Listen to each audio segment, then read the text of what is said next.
What is up, guys? My name's Quincy Carrier, and my beard is currently on vacation and will be back in a few weeks. And I'm here to give you guys questions and answers, a show where you ask them and I answer them. And yes, I'm finally going to talk about GERALD MCCOY, okay?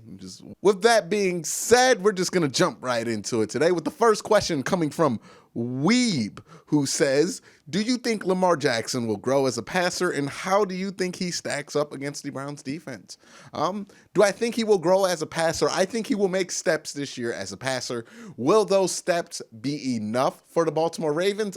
I don't necessarily think so. I think he's going to be a middle ground passer. They're still going to have to find ways around his passing ability. Now, for the second part of that question, do you think he matches up well with the Browns? Yes. Lamar Jackson matches up really well with the Browns. Now, the Browns have tried to counteract this by getting smaller, more athletic linebackers in the draft like Sione Takitaki and Mack Wilson, but they still, until they prove me wrong, have a huge problem in stopping the run, and I don't think that problem is necessarily going to completely stop this upcoming season. So yes, Lamar Jackson is going to be a huge matchup problem for the Browns coming up. The next question is from Brandon Billing, who says that with the new uniforms coming in 2020, do you think there's any chance they'll tweak our colors and possibly even add a new one? What colors can they add to the Browns uniform? I mean, I could see a gray. No, I don't think they're going to add a new color, because from what has been said about these new uniforms, nothing fancy, back to tradition kind of a deal. So I think they're just going to be a more simple, toned down, similar to what the Color Rush jersey is now kind of deal. I don't think that they're going to go crazy, add a new color, change up the helmet, or tweak anything. I think it's just going to be more nostalgic. I think maybe they might even bring back the white face mask if they're really going old school, but we'll see about that. That is going to look great and awful if they add the white face mask back. The next question is from Evo B, who said, Baker Mayfield threw for 19 touchdowns and a 70% completion rate under Freddie Kitchens last year. Do you think he will maintain that completion rate and throw for 40 touchdowns this year? Well, I mean, statistics do say that could happen, but I don't know if it's fair to ask Baker Mayfield to throw 40 touchdowns, but he certainly is set up to be able to throw that many touchdowns. I don't know if his leap's going to be that drastic. That's MVP territory that we're talking about, but I certainly can see it happening. Baker Mayfield making a tremendous step as a quarterback of the Browns offense. The next question comes from Fabian, who says, which player when injured would be irreplaceable besides Baker? Love your videos. Greetings from Germany. Guten Tag, how you say hello in Germany? Guten Tag. I hope I really just didn't say something offensive in Germany. But yeah, the most important player if they get injured, Joba Tonio is the most important player that cannot afford to get injured this year, because he is the literally only stud that we have on that offensive line. And since we're using Austin Corbett to fill one hole, if Joba Tonio goes down, that will be a major hole. And while people in the comment section have told me that Eric Kush is a really good player and a solid backup, the difference between an Eric Kush and a Joba Tonio is mighty. And when you've already traded away Kevin Zeitler, makes it an even mightier deal if Joba Tonio goes down. The next question comes from Lisa Birch, who says, who do you feel will make a significant jump this year on defense under the new defensive coordinator, Steve Wilkes? And hey, Quincy, I leave questions and you never pick mine's laughing, crying emoji. Well, who's laughing, crying now? But I think that there will be a significant jump. I don't know if I would say significant, but I would say there should be a jump. This defense should be much better, but I don't know how much of that's going to be Steve Wilkes and how much of that is going to be the infusion of personnel that they've added to this team. So while I will say this defense should be significantly better, I don't know if Steve Wilkes will 100% be the reason for that. The next question comes from Hunter Woodall, and by the way, all these questions have been on YouTube so far, and they ask, what is your opinion on marijuana in the NFL? and in the general for the matter. Would you agree? Should it be legal for medical and recreational use? I do. LOL. All right, guys, full disclaimer. I've smoked weed before. I know. Please don't unsub. Yeah, okay, so seriously, I think that the NFL does it way too hard on marijuana with their drug testing because, one, I don't think the public in general, I'm not saying everybody, but, a majority of people don't care if you smoke weed. It's not a big deal. It's not a taboo anymore.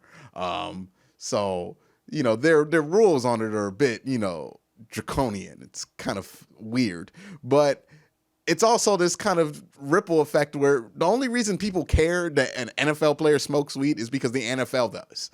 So as long as the NFL is making a big deal about people smoking weed and failing drug tests, then that's the more that we're going to sit here and be forced to talk about grown men getting in trouble because they smoked a little pot. The next question comes from Amy Kessler, I hope I got that right, who says, who is your favorite player on the Browns? My favorite player on the Browns, I have two, Demarius Randall and Myles Garrett, for two separate but similar reasons. Myles Garrett is one of my favorites because of just how unique he is off the field. I mean, he does stuff that is just completely odd for somebody to admit that they do who is in their position. Like, he talks about anime, poetry, paleontology. He's a big dog person. He just goes in dog parks and just meets people. He's just a very interesting fellow. And on that same vein, Demarius Randall is also one of my favorite players, but in a different way. He's very interesting because he's just so irrationally confident that it's not only comedic, but it's almost inspirational in a way. I would liken it, now Demarius is a much better player than the guy I'm about to mention, but I would liken it to Dion Waiters, who was by far one of my favorite Cavaliers almost the entire span he was there. And not because Dion Waiters was any good at basketball, but because he just believed it so hard that he was so good at basketball. And he was going to just will it into existence. So in that same vein, while Demarius is a much better player than Dion Waiters at his craft, I love Demarius's, confidence and his wacky personality. The next question comes from Lincoln Adams, who says, how effectively would a Browns run the ball without Kevin Zeitler? And is there any way to upgrade the line with more depth in the O-line before training camp? When it comes to the depth part, kind of, not really, unless somebody shakes loose at the end of camp. But offensive linemen, starting level offensive linemen especially, just don't become available at this part of the year. But when it comes to the other parts of your question, will the run game be affected without Kevin Zeitler? And I'm going to have to say yes. I mean, Kevin Zeitler is one of the best guards in all of football. Now, Austin Corbett might be a good player, but it would be unfair for us to ask him to be one of the best guards in all of football in his first year.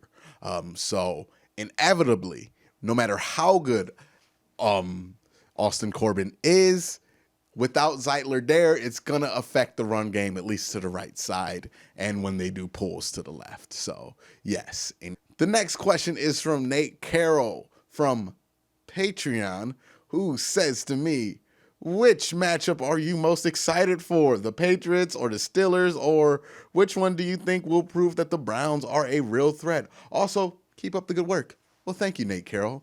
I will attempt to keep up the good work. And thank you for being a patron and having your name on this fun little tiki bar. But, Nate, to your question, what's the game? If the Browns beat the Patriots out that bye, that's going to put the whole league on notice. It's going to shut everybody up. That's the game that the Browns have to win if they want to shut everybody up. I don't know if they're going to win that game, but we're not even close to that in this season. But that's the game. That's to put everybody on notice when the Browns play the Patriots, probably at 4:30 on CBS with Tony Romo and everything. Yeah, so that's when the Browns can put the whole world on notice. That's the for real game. And the last question comes from Twitter. And the last question is from Twitter, and it's from @MikeKeeley, otherwise known as Brownies Postgame, who tweeted to me, would signing the 31-year-old Gerald McCoy for what will probably amount to be 11 mil be a smart move coming off a major down year? And would it mess with our young dynamic? Yes, there are a few questions here when it comes to signing Gerald McCoy. Now, I know a lot of people are excited when they hear the name Gerald McCoy because Gerald McCoy is a big name. Gerald McCoy is a guy who has caused havoc in his NFL career, but we have to ask ourselves, is the Gerald McCoy that Tampa Bay cut the Gerald McCoy that Cleveland is going to get? And what I mean by that is he going to be a shell of himself, or is he going to be able to have a resurgence this year? And that is a vital part to answering this question about Gerald McCoy, because he is a veteran. He's going to command a decent amount of money. I don't think the Browns should come anywhere close to paying that $11 million for Gerald McCoy's 1 year. But it is a question because Gerald McCoy is a big name. I personally don't know if the Browns should sign Gerald McCoy. I'm torn on it because I think he would add to defense. But one of the things I will warn Browns fans about is that since Gerald McCoy is a veteran of such high status, he's going to have high status in the locker room. Now, Gerald McCoy might not be asked to Gerald McCoy might not be given the role that he wants on this Browns team. He's going to play a rotational role. He's not going to be a every down starter. He's not going to play the amount of snaps that he did in Tampa Bay on the Cleveland Browns. So you're going to ask him to accept a reduced role and be more of a veteran voice guiding the locker room. Now, the one thing that can go sour with this, now there's no history that Gerald McCoy has ever done this, but with a veteran player, you're always worried about if they don't get the role that they want, are they going to become somebody who is not necessarily the most positive influence in the locker room because of their frustration? And since Gerald McCoy is a veteran of so many years, his voice is going to carry weight in that locker room. So that is going to be something that is very important for the Browns to consider. If Gerald McCoy wants to come here at a decent deal and understand his role and be that veteran voice and just help this team win, I'm all for it. But if Gerald McCoy is asking for a lot of money and want to play the Gerald McCoy role that he's played in his defenses in the past, then I think it would be smart for the Browns to pass on him. And by the way, if you're really excited about this whole Gerald McCoy thing, tune in on Monday because there's going to be another Gerald McCoy video on this channel. So keep your eyes tuned for that. But that is it, guys, for all the questions. Thank you for asking them across Twitter, Patreon, and YouTube. Really appreciate the love and support that you guys show me on an everyday basis. Don't know what I would do without y'all. And if you really like what you saw today, please hit that like button, hit that subscribe button, and ring that notification bell to tell me that you really love me. I mean, really. And if you have a buck or two to spare, please consider becoming a patron and helping this show keep going. But that is it, guys. Thank you for watching and have a great day.